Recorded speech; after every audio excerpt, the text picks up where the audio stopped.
রাজধানী মাদ্রিদে বিপুল উৎসাহ উদ্দীপনার মধ্যে বৃহত্তর ফরিদপুর কল্যাণ সমিতির অভিষেক সম্পন্ন হয়েছে।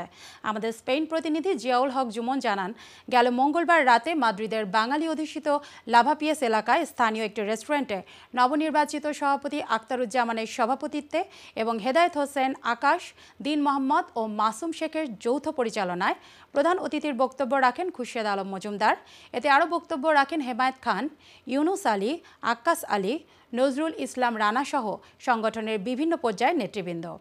অনুষ্ঠানের শুরুতেই শুভেচ্ছা বক্তব্য রাখেন সহ সাধারণ সম্পাদক সাগর চৌকিদার।